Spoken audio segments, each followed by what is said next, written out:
like I say, this was mostly in the 1920s or 1910, 1890, somewhere around there, 1700s, 1800s, somewhere around there.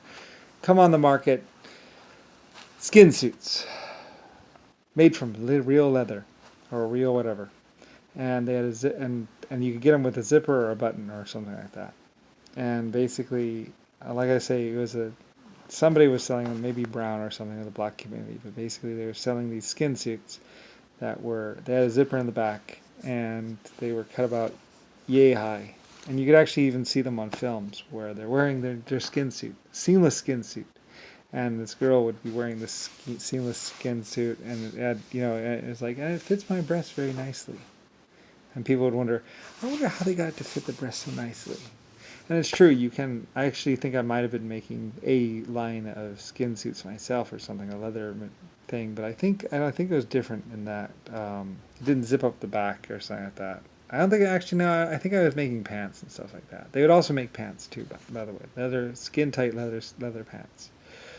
Um, like I say, seamless skin tight leather pants. By the way, like I say.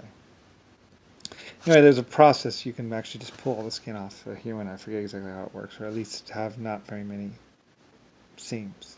Whatever. Anyway, though, point was you can just pull it right off the feet. Actually, anyway, you just cut right here and then cut it down the back, and then or cut it. They actually had it so they were cutting off the whole front and everything. Anyway, we found it somewhere in the jungles. It was zombie or whatever. Black people basically were taking white people and maybe some of their own, and basically making skin suits out of them, and then tanning them and selling them on the open market. They would just kind of cut right here. They wouldn't leave. They did have some where you could buy it with the foot. I think like that. There's also some options where you can get it with the foot or without the foot. So you could have like if you like toe socks or whatever. But I don't know if you can get the whole thing because the nail it always leaves a hole or whatever. I'm not exactly sure. Air holes, I think they said it was. Anyway, around 1910, 1920, we find out about these things. Basically, they call the nail holes or something like that, and because there's cartilage somewhere in there, I'm not exactly sure. Like I said, we just found basically the face and basically whatever, and some of them drying. Probably John McCain, Richard Nixon, and Mr. Brown. Yeah, I'm not really sure. There's this video of it somewhere in the archives for the Vietnam or whatever, or some war. Anyway, they sold them all the way up until Vietnam. So they found them in the jungles or whatever. So anyway, and you could buy them You could buy them on the open market and stuff, and they were actually pretty well in demand. In fact, sold for like $300 a piece or something like that, and many people bought them. So that's what a life. So that's what your life sells for these days. $300, equivalent of like $1,000 skin suit or something. Anyway, one of the countries was taking, I think Africa or something, was taking their people that owed them money or whatever and taking them, or people that they didn't like or whatever, and just basically making skin suits out of them. So, anyway, like I say, I had nothing really to do with it other than the fact that I invented the zipper for them or something like that, or gave them some zippers. I think I sold them some zippers or whatever. Anyway, so anyway, yeah. So anyway, there's lots of stuff going around and happening throughout the world and everything else that most people didn't know about, like the skin suits. Like I said, it's not that hard to just stretch out leather and make like you know. But then again, I guess you have seams, and these were seamless skin suits.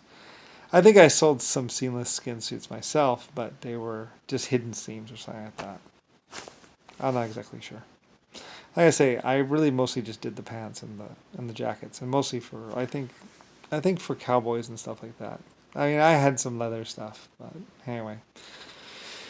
Anyway, if I was doing it, most people would forgive me anyway because, well, you know. Anyway, and besides, realistically, existence wasn't always the same. Like most people would say, existence wasn't always the same. Like you didn't have video games. No one really cared about human life back in the old days. It wasn't regarded as important. Like either you were on top or you weren't. I was actually the one who actually made life valuable, or at least considered life to be valuable. So most people considered, well, it's not you, so hey, what does it matter?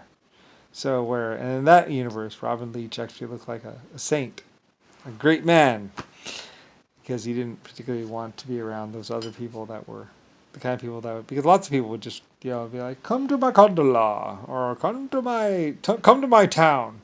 And the first thing that they would do before the plane would land was basically go into the town, and they would basically shoot the mayor, then then shoot the police department. Then basically Robin Leach's plane would land, or the plane of the lifestyles and rich and famous. Ah, yes, this is my town here. You see it right there? Yes, that's my bottling plant. Yes, here would you like to take a tour? Anyway, all this stuff was going on. I guess raping the workers at the factory was an added bonus.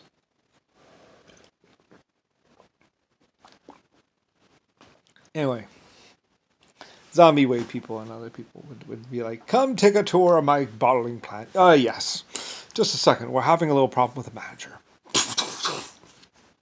There you go. Now we can go in the back way. And they would even say, meet me around the back. Where they'd go in the front, shoot the secretary, then shoot anyone else, then go out to the back and open up the back door and be like, yes, come in. You can come in the back door. And they would see people being dragged off into the distance, or into broom closets. Yes, this is my bottling plant. This is very nice. I bought it a few years ago, yes. They would say. Anyway, this is going on around the world. And basically, people were just, nobody comes, nobody cares. Because they had already killed the police department first, and then. Anyway, between 1800 and 19 something, paramilitary was the way of life. So, anyway, though, eventually the mass population started to have a problem with all this stuff that was happening. Eventually, people got tired of getting shot in the head or seeing their neighbor die, so they eventually started killing people. And the only person that actually made any distance was actually JFK and Nixon and John McCain, who used Marine One. Yes, our Marine One is circling it's gathering air intelligence right now. You'd hear a lot of that, actually.